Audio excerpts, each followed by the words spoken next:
He is Jalen Rose. What up, dog? And I'm David Jacoby. And on the cool check-in.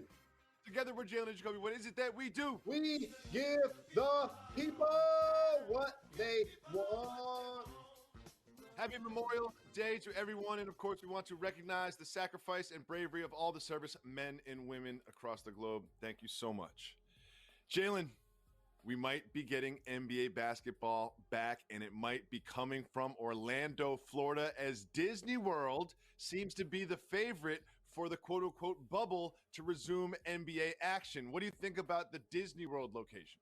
I think I need to get on the phone with my travel agent because I will be there. So excited to hear this news, David Jacoby. The NBA is clearly a partner of ESPN, who's owned by Disney. It totally makes sense. I understand that they were considering doing 2 locations with Vegas and now Florida, which now allows me to realize it was just a negotiating ploy publicly, that Disney would probably always be the spot.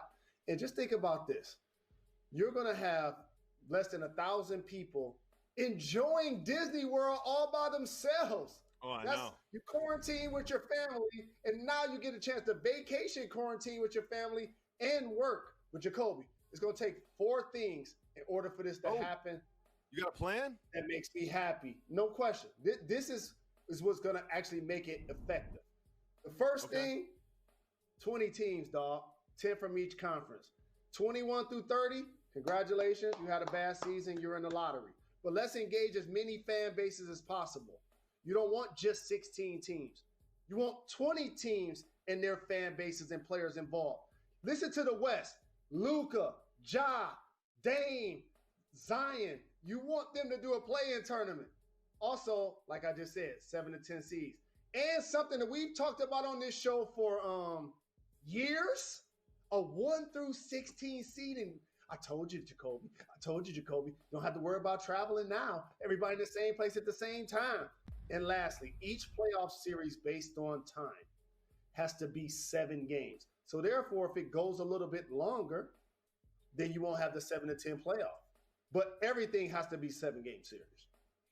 I do love 7-game series, and I do love the 7 through 10 playing for the 7th and 8th seed in each conference. However, I do love 1 through 16, but you're going to have to get a lot of owners of Eastern Conference teams to agree to that. So it doesn't necessarily seem feasible for this season, but maybe perhaps down the road. We all know it's the right thing to do.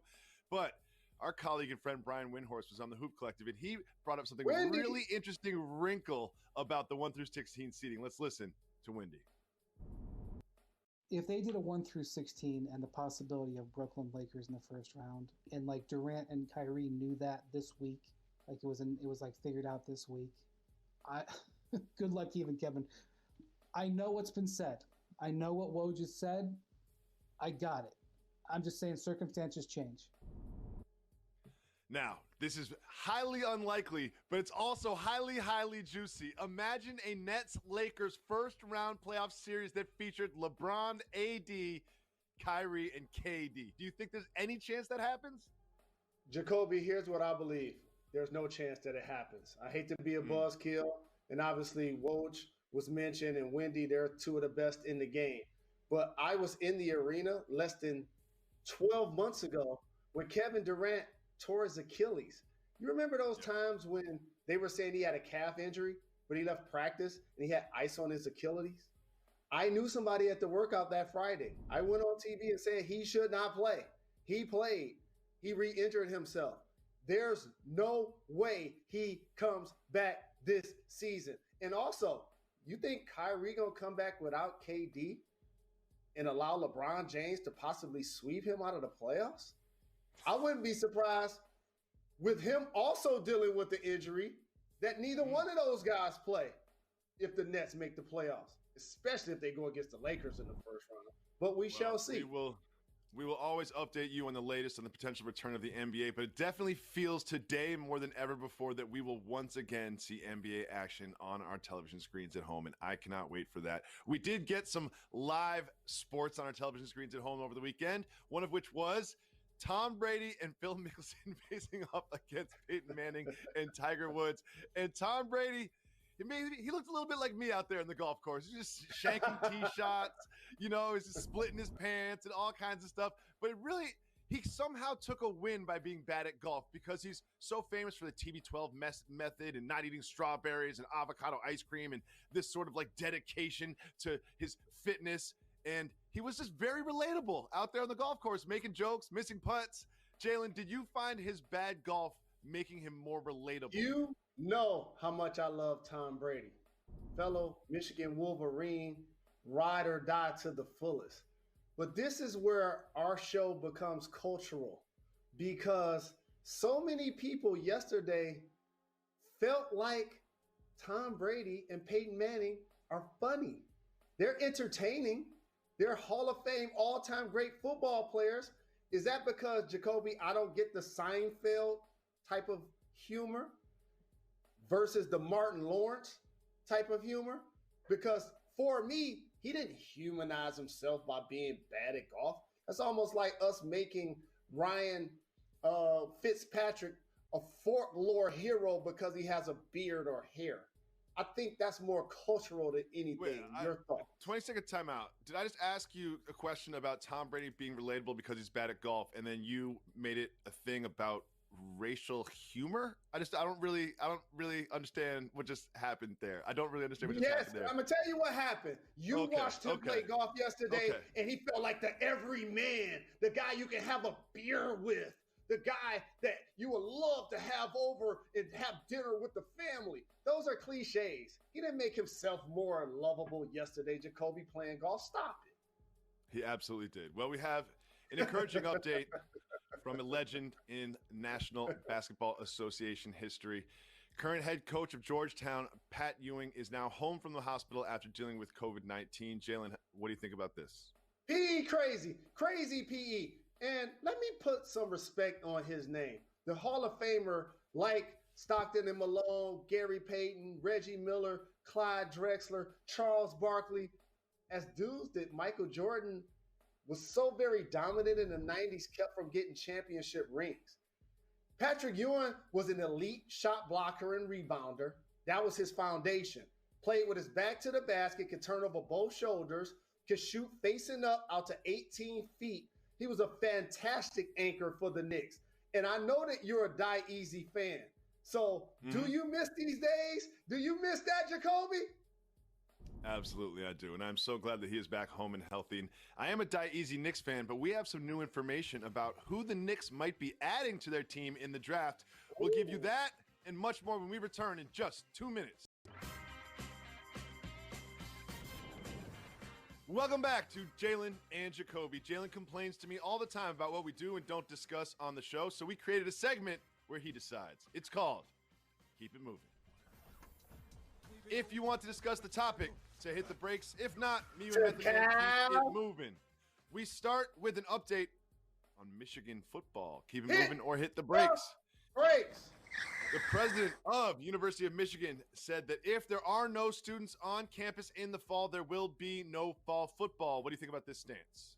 He has a study of disease background. He got like important things behind his name, like PhD. So I understand that he understands medicine and realizes that at some point we're going to get back to any semblance of normalcy before a vaccine takes place.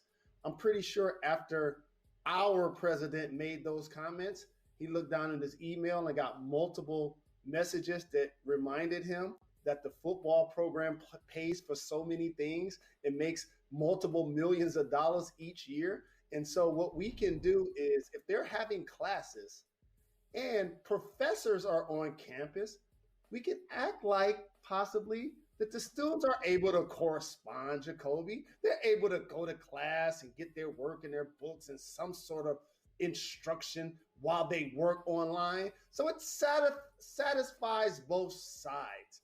What do you think?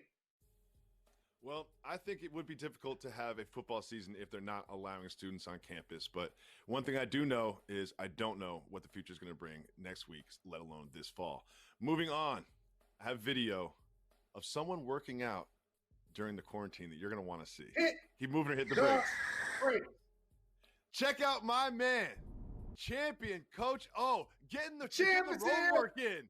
Getting the road work in the quarantine. No mask on, wiping the sweat, looking great. What do you think of Coach O's workout? I'm inspired by it. And Coach O is so strong and top heavy, he got to do some leg days. It's holding him down, Jacoby. It's slowing him down. Does like he needs to get some legs in. He's like, he might be the only person on the planet that is as sweaty as I am when they work out. Moving on. I have an update on my favorite draft prospect in the NBA. Great.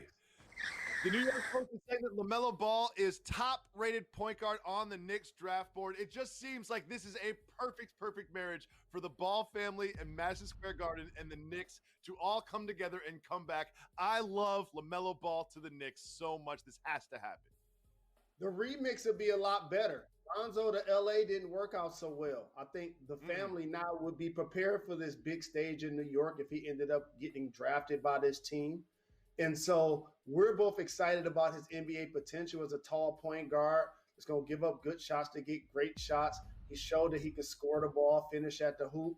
I think he's an amazing prospect. No surprise that he's the number one point guard prospect. And it would be great to see him in NYC. But you know what? It'd be great to see him in Detroit too. So stay tuned, Jacoby. You're going to be probably front row watching him in the Pistons uniform. Either way, I'm so excited about LaMelo Ball being in the league. I love LaMelo Ball so much. Moving on, Jalen. Matt Barnes is a champion, but doesn't count himself as a champion. Matt Barnes says that he doesn't count the ring he won for the 2016-2017 Warriors championship. And we have some footage of the one shot he made during the finals. There it is right there. That is his contribution. Matt Barnes, if you don't make that shot, maybe they don't win the championship. I would take the ring. What do you think? Shout to Matt and Stack Jack doing a terrific job on all the smoke and all the multimedia stuff. What this is, Jacoby, is being real. It's being self-aware and grounded. I started to feel the same way halfway through the season in Phoenix. I'm like, I'm here, but if we win a championship, it's not going to mean as much to me because I'm not contributing. He played for the Kings part of that year, and then he ended up with the Warriors, and he wasn't playing many minutes. So I'm pretty sure he appreciates the ring and the acknowledgement and the champagne spray, and he got a chance to be a part of a parade, which is a life-changing thing that I wish I would have got a chance to do, but I definitely understand where he's coming from.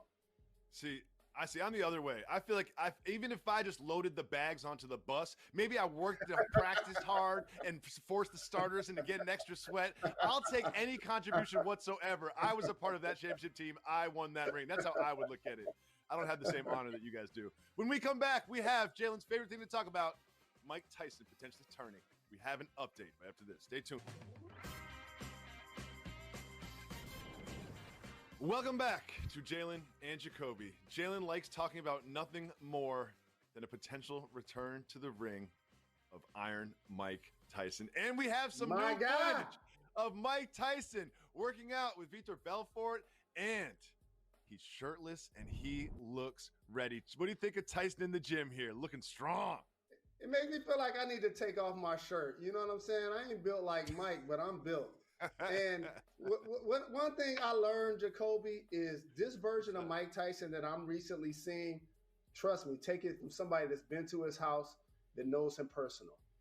Somebody that's gone to multiple fights of his. This is the happiest I've seen Mike Tyson since the mid or late 90s. That's why it enthusiastically that's why I get enthusiastic when I see the video with him and T.I. I love that he shouts the show and that he's going to put his hands on you. But I just appreciate that he looked like he was living his best life again. That's what I love about the video. Wait. Let's play the video in question that Jalen loves to hear all the time. Let's hear it. Yes. Tip and Mike and Tip. I like that because I see Jalen Rose has his little guy with him, Jalen and Jacob. Right. So Jacoby and Jalen. He didn't say anything about putting hands on me, Jalen. Where'd you make? You just made that part up out of thin air. You're really trying to get me beat up by Mike Tyson. I don't know why you brought that part up. Well, no, I know how it works. You're a man. You're a husband. You're a dad. He disrespected me. I'm gonna handle this. Yeah, good luck with that. I'm not gonna handle it whatsoever. Dan Levitard is going to handle it from here. Stay tuned. Right after us, it is Thank Highly you. Questionable. You are far too kind.